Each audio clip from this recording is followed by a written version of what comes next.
네, 2019년 2월 26일 이진원의 체크포인트 오늘은요, 자유한국당 당대표 선거 이제 하루 남겨놓은 상황이거든요. 그거 관련해가지고 이야기를 좀 나눠보려고 하는데, 제가 이렇게 말판을 준비를 했어요. 견고하고 정교하지는 못하지만 이 말판을 준비를 했는데요. 이 말판의 번호를 매겼습니다. 1, 2, 3번을 먹여놨는데, 이거 기호는 아니고요. 잘한 부분, 잘못한 부분, 이제 항목별로 좀 살펴보려고 합니다. 그래서 좀 재미를 드리고자 말판을 준비해 봤는데, 한번 잘 재밌게 봐주셨으면 좋겠습니다. 네, 지금부터 시작을 하겠습니다. 이제 먼저 첫 번째로는 당대표의 출마한 이유를 얼마나 가장 잘 밝혔느냐에 대해서 한번 제가 살펴봤는데, 제가 생각했을 때는 황교안 후보가 가장 잘 밝힌 것 같고, 그 다음 오세훈, 김진태 후보 순으로 놓으면 될 것 같습니다. 어떤 부분에서 그랬냐면, 황교안 후보 같은 경우에는 이 민심을 굉장히 잘 파악을 한 것 같아요. 내가 어디 시장에 가봤더니 민심이 그렇더라, 이런 부분을 많이 좀 잘 강조를 했고, 경제라든지 안보 이야기에 있어서도 좀 명확하게 잘 짚고 넘어간 점이 있는 것 같았어요.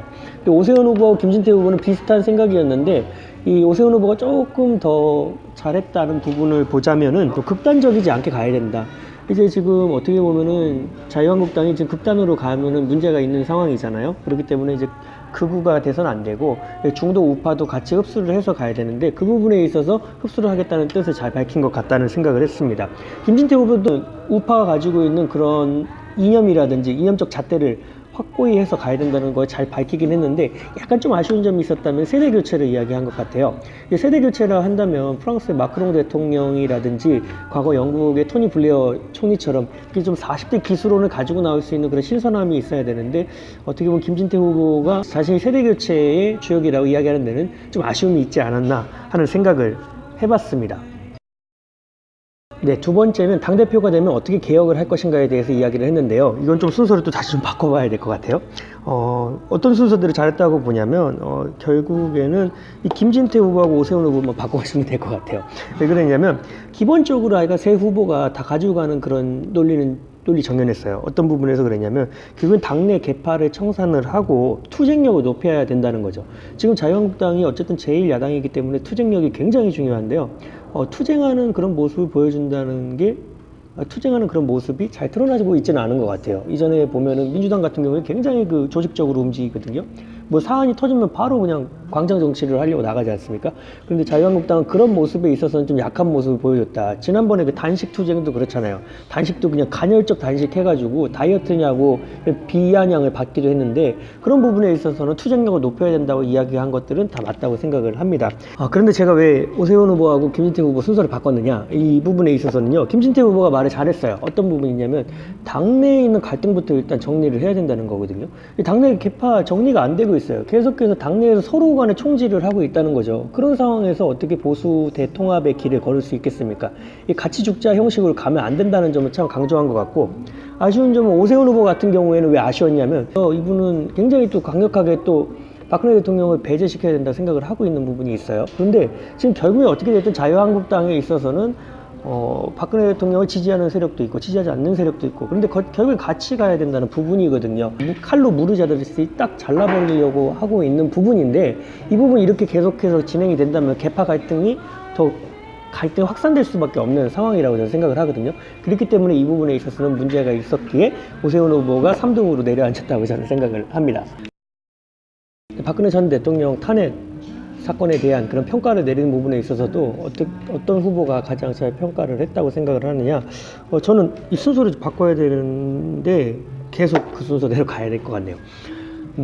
박근혜 대통령 탄핵 사건과 관련해 가지고 황교안 전 국무총리가 아주 적절한 스탠스를 취하고 있다고 생각을 했어요. 왜 그랬냐면, 어쨌든 간에 박근혜 대통령 같은 경우에 공과사가 분명히 좀 구별돼야 되는 부분이 있다고 보거든요. 무조건 탄핵을 당했다고 해서 이제 과만 있는 것도 아니고, 또 그렇다고 공만 있는 것도 아니거든요. 그런 부분에 있어서 어쨌든 간에 이제 국무총리로서 그 당시에 박근혜 대통령이 그렇게 잘못된 그런 방향으로 가는 데 있어서 적당하게 고피를 하지 못했다. 그런 부분에 있어서 잘못을 인정하고 그 부분을 해결하겠다고 이야기하는 부분은 옳았다고 보고요.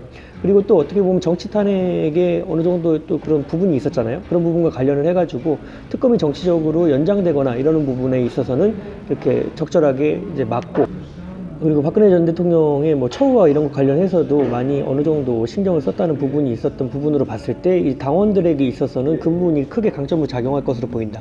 그리고 어쨌든 친박 계층을 많이 흡수하고 간 상황이기 때문에요. 어떻게 보면은 가장 스탠스를 잘 취하고 있는 부분이라고 생각을 해요. 근데 이제 김진태 후보하고 오세훈 후보 비슷비슷한데 오히려 김진태 후보가 더 이제 스탠스를 잘 취하고 있다고 생각이 드는 거는 어쨌든 간에 박근혜 대통령 탄핵에 있어서 정치적인 그런 부분이 작용한 것도 사실이거든요. 근데 그 부분을 이제 인정하고 가자는 그런 부분은 좋습니다. 그런데 이제 이 김진태 후보 같은 경우에 또 너무 박근혜 대통령이 아무런 잘못이 없다는 그런 부분으로 좀 몰고 가는 부분이 있어요. 그렇기 때문에 그 부분에 있어서는 좀 잘못하고 있다는 생각이 듭니다.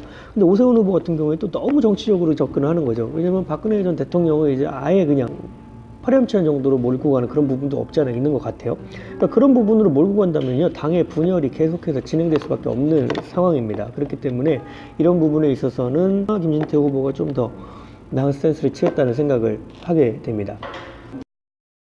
네, 투쟁력에 대해서 이야기를 해보자면은 투쟁력은 좀 바꿔서 이야기해봐야 될 것 같은데 순서를 한번 바꿔볼게요. 이 순서가 될 것 같아요.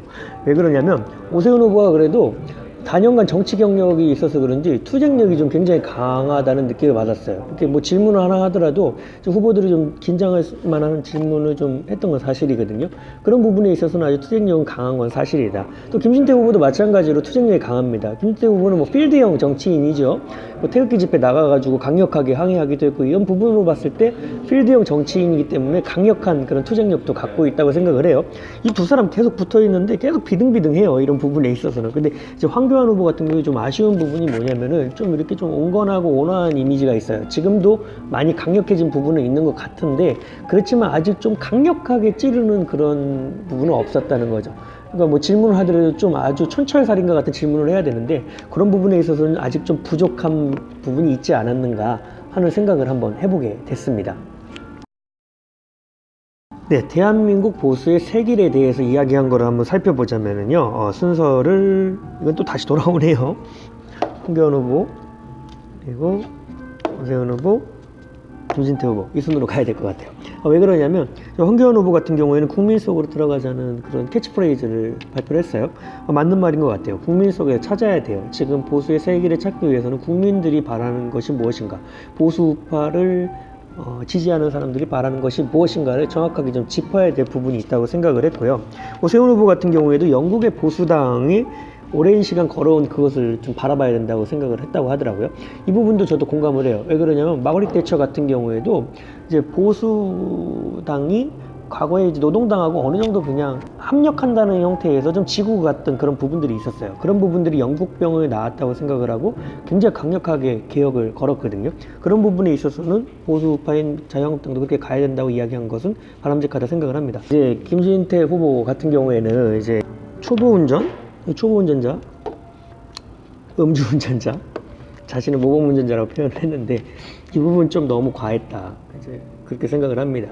이제 뭐 그 표현을 할 수 있는데 음주운전이라든지 뭐 이런 부분은 좀 너무 감정적으로 이제 표현을 한 것 같아요. 그렇기 때문에 보수의 세기를 이야기하자면 같이 다 같이 어우러져서 가자 이렇게 이야기를 했어야 되는 부분이지 이 부분을 누구는 음주운전자다 뭐 초보운전자다 이렇게 폄하하는 그런 방향으로 간 부분은 좀 아주 아쉬운 부분이라고 생각을 하고 있습니다. 네, 마지막으로 이야기를 마무리하면서 이제 당대표 선거 결과 어떻게 될 것으로 전망을 하냐면 어쨌든 뭐 어대황 아니겠습니까? 지금 60% 이상의 지지율을 받는 걸로 알려져 있기 때문에 황교안 후보가 대표가 되겠죠. 근데 이제 이 두 분 사이에 이렇게 뒤집히느냐 이렇게 그냥 가느냐 어떻게 되느냐는 모르겠는데 제 생각에는 황교안 후보가 대표가 되고 2등은 김진태 후보, 3등은 오세훈 후보가 하지 않을까 하는 생각을 해봅니다. 그 이유는 김진태 후보가 어느 정도 자유한국당 당내에서는 그래도 입지가 더욱더 확고한 부분이 있는 것 같아요. 그리고 이제 당원들 당심도 많이 작용하는 부분이 있다 보니까 이쪽으로 좀 쏠릴 수 있지 않을까 하는 생각도 해봅니다. 결국에는 어쨌든 이 두 분 중에 한 분이 뭐 2등, 3등이 될 거예요. 그리고 당대표는 황교안 후보가 되는 거고요. 근데 그것보다 중요한 거는 이제 1, 2, 3등 이거 치워버리겠습니다.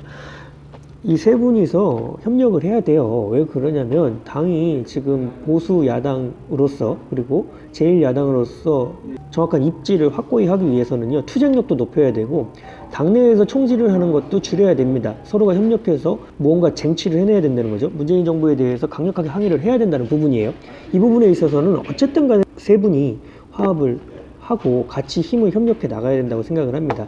당대표 선거였기 때문에 서로 경쟁은 했겠지만 이제 당대표 선거가 끝나고 난 이후에는 강력하게 협력을 해서, 문재인 정부가 지금 잘못하고 있는 부분 얼마나 많습니까? 내로남불도 많고 적폐 이야기하지만 자신들이 또 적폐인 부분 드러내고 있는 것도 지금 사실이란 말이죠. 이런 부분에 있어서 강력하게 대여 투쟁 이어 나가셨으면 좋겠다는 말씀을 드려봅니다. 2019년 2월 26일 이진원의 체크포인트 마치도록 하겠습니다. 감사합니다.